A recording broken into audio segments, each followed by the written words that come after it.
नमस्कार प्रेक्षकांनो, मालिकेच्या पुढील काही भागांमध्ये आपल्याला खूपच जबरदस्त असा ट्विस्ट पाहायला मिळणार आहे.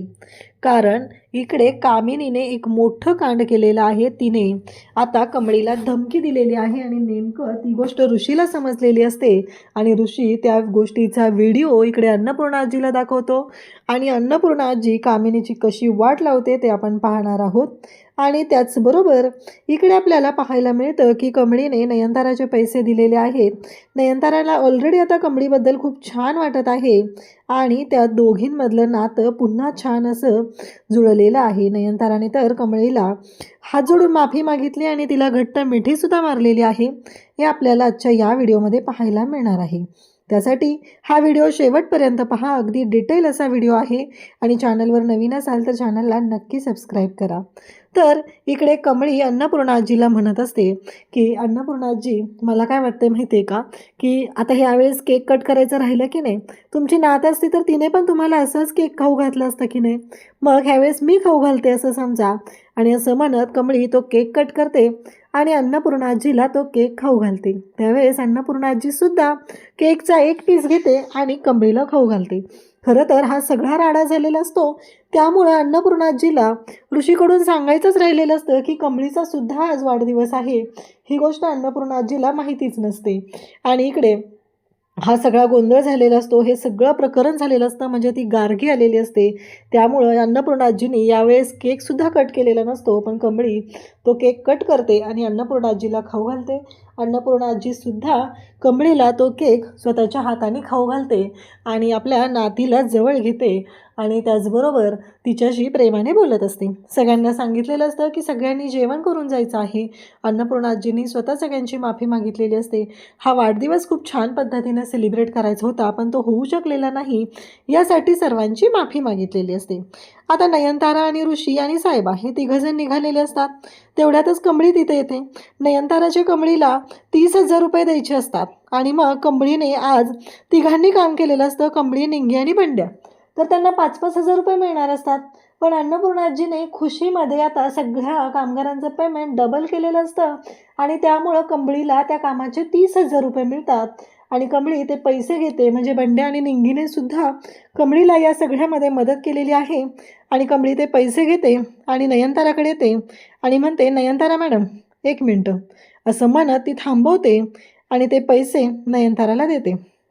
आता मात्र कमळीने हे पैसे नयनताराला, अन्नपूर्णा आणि राजन या सगळ्यांच्या समोर तिथं दिलेले असतात.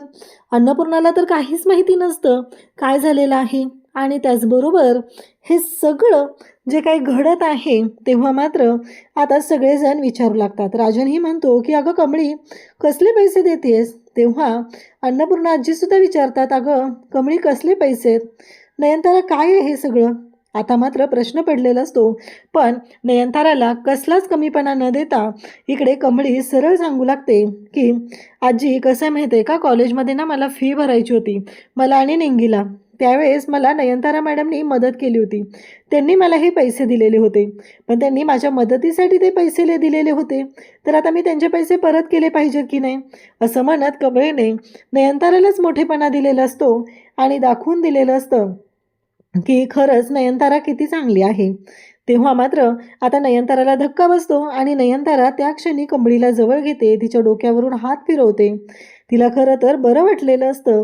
कमळी खरंच खूप चांगली आहे, आपण ओळखायला कुठंतरी चुकलेलो आहोत, ही गोष्ट तिच्या लक्षात आलेली असते. त्यानंतर आपल्याला पाहायला मिळतं की इकडे रागिनी आणि कामिनी बोलत असतात. आजचा डावही त्यांचा फेल गेलेला असतो आणि त्यांना खरं तर कळतच नसतं की हे सगळं काय होऊन बसलेलं आहे, या सगळ्या गोष्टींमुळं काय होणार आहे, हा प्रश्न त्यांच्या पुढे पडलेला असतो.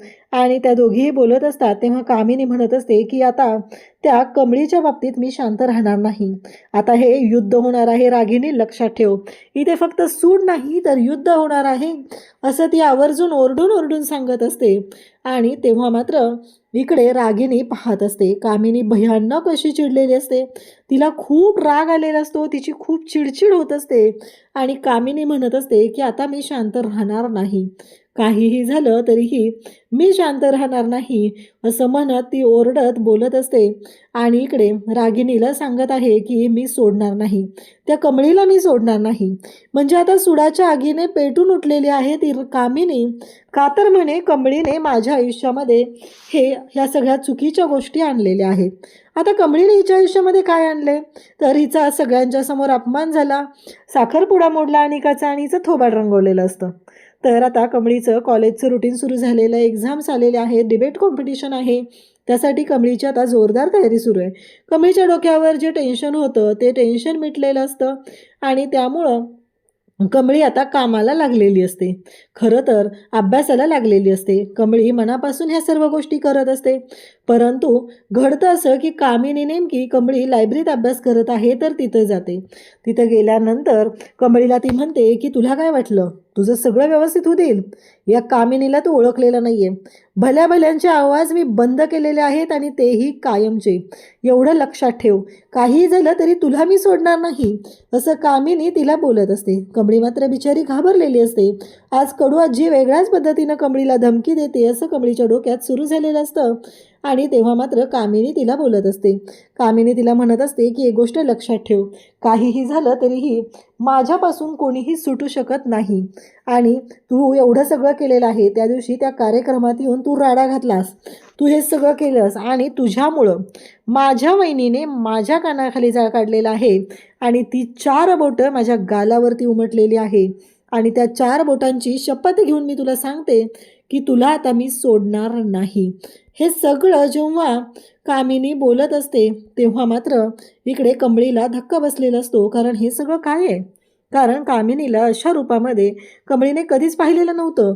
खरं तर कामिनीच्या या सगळ्या वागण्यामुळं इकडे कमळीला तर धक्का बसलेला असतो. कमळीला कळतच नाही आहे की हे सगळं काय व्हायला लागलेलं आहे, मी काय करू या सगळ्याचं, हा प्रश्न इकडे तिला पडलेला असतो. तेव्हा मात्र कामिनी म्हणत असते अहो खडू आजी मी काहीच नाही केलेलं. परंतु कामिनी मात्र ऐकायलाच तयार नसते. कामिनी म्हणत असते की तू काय केलंयस आणि काय नाही केलं हे मला चांगलंच माहिती आहे आणि ती म्हणत असते की तू हे सगळं केलेलं आहे तुझ्यामुळं झाले. त्या दिवशी तू तोंड उघडलंस, तू तिथं आलीस म्हणून वहिनीने माझ्या कानाखाली मारली आणि माझ्या अनिका बेबीचा साखरपुडा मोडला.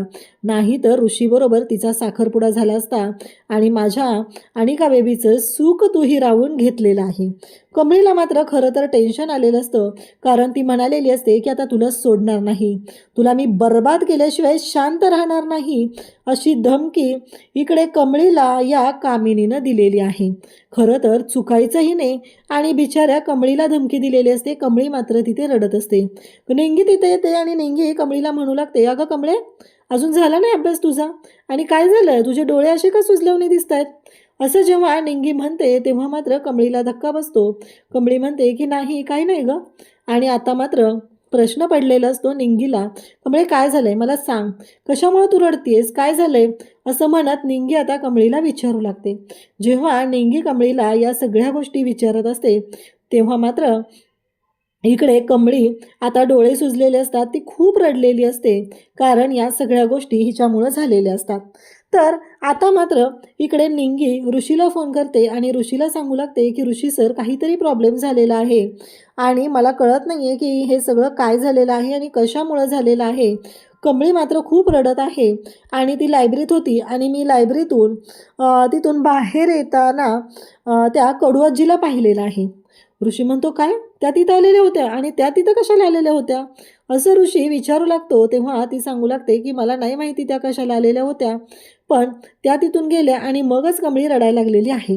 तेव्हा मात्र ऋषीला टेन्शन आलेलं असतं की नक्की कमळीच्या बाबतीत काय झालेलं आहे, कमळी कशामुळे एवढी हळवी झालेली आहे, हे प्रश्न तर ऋषीला पडलेलेच असतात. आणि ऋषी मात्र आता शांत राहत नाही. तर लायब्ररीचं CCTV फुटेज चेक करण्याचा निर्णय ऋषीने घेतलेला असतो आणि ऋषी म्हणतो की आता मी शांत राहणार नाही. आणि मग ऋषी लायब्ररीचं CCTV फुटेज जेव्हा चेक करतो तेव्हा मात्र त्याला कळतं की तिथे कामिनी आलेली होती आणि कामिनीने कमळीला धमकावलेलं आहे आणि तिला बर्बाद करण्याची धमकी दिलेली आहे.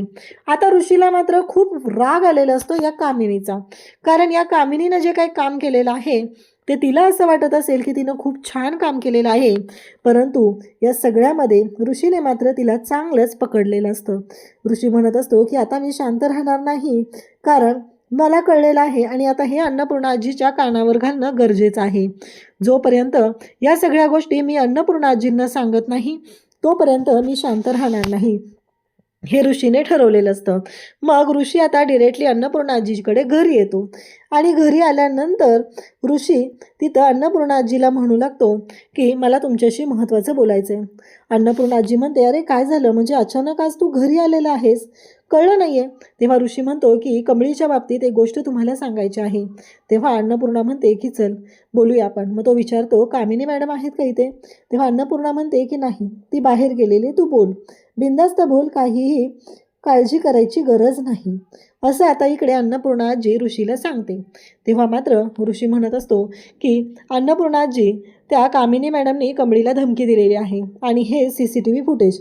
आता ऋषीने CCTV फुटेजसुद्धा आणलेलं असतं आणि ते CCTV फुटेज अन्नपूर्णा आजीला तो दाखवतो. त्याचवेळी राजन तिथं आलेला असतो. राजन ते CCTV फुटेज पाहतो, त्यालाही धक्का बसतो, कारण सरळ सरळ इकडे कामिनी कमळीला धमकी देत आहे, तुझ्यामुळं त्या दिवशी वहिनीने माझ्या कानाखाली मारलेली आहे आणि तुझ्यामुळे हे सगळं घडलेलं आहे, अशी धमकी ती कमळीला देत असते. आणि आता मात्र अन्नपूर्णाला खूप राग आलेला असतो. आत्तापर्यंत मी प्रत्येक वेळेस हिला माफ केलेलं आहे, पण आता नाही. प्रत्येक वेळेस कमळीच्या बाबतीत काही ना काही कारस्थान तिनं केलेलं आहे, कारण कमळीची अवस्था खूप वाईट झालेली असते. कमळी विचारच करत असते की आता काय होणार आहे आणि या माझ्या बाबतीत असं का बोललेले आहेत, हाच विचार कमळीच्या डोक्यात सुरू असतो आणि कमळीचं अभ्यासावरचं लक्ष उडालेलं असतं. तिला कळत नसतं काय करू आणि कसं करू. आणि आता ऋषीने त्यासाठी हा निर्णय घेतलेला असतो. अन्नपूर्णा पोलिसांना फोन करते आणि पोलिसांना फोन करून तो जो व्हिडिओ आहे तो पोलिसांना दाखवते. पोलीस आलेले असतात आणि तेव्हा मात्र आता कामिनी बाहेरून आलेली असते. पोलीस तिथे येतात आणि कामिनीला म्हणतात की तुमच्या विरोधात पोलीस कंप्लेंट आहे. आता मात्र अन्नपूर्णाजीने जी कामगिरी केलेली असते खूपच जबरदस्त अशी असते आणि ऋषीने खरं तर अन्नपूर्णाजीच्या समोर हे सत्य आणलेलं असतं. आणि मग आता कामिनीला कळतच नाही की तिला अटक कशासाठी केली जाते, कारण अन्नपूर्णाजीने तसं सांगितलेलं असतं की तिला तुम्ही काहीही कळू देऊ नका, जर तिला ते कळलं तर मात्र ती या सगळ्या गोष्टी चुकीच्या पद्धतीने विचार करेल. हा सगळा विचार अन्नपूर्णा आजी आणि त्याचबरोबर ऋषी या दोघांनीही केलेला असतो. आणि आता कामिनीची बरोबर अशी वाट लावलेली असते. पोलीस आलेले असतात आणि कामिनीला घेऊन जातात. कामिनी मात्र पाहतच राहते आणि तिला माहीतच नसतं तिला कोणत्या गुन्ह्याखाली अटक झाली. आणि रागिनी मात्र रडत असतात, काय झाले, आईला का घेऊन जातात पोलीस, कारण अन्नपूर्णाने ठरवलेलं असतं की चांगली 2 दिवस हिला जन्माची अद्दल घडवायची, त्याशिवाय हिला कळणार नाही. म्हणून तर अन्नपूर्णाजीने हा निर्णय घेतलेला असतो. अशाच अपडेटसाठी चॅनलशी कनेक्ट राहा. थँक्यू.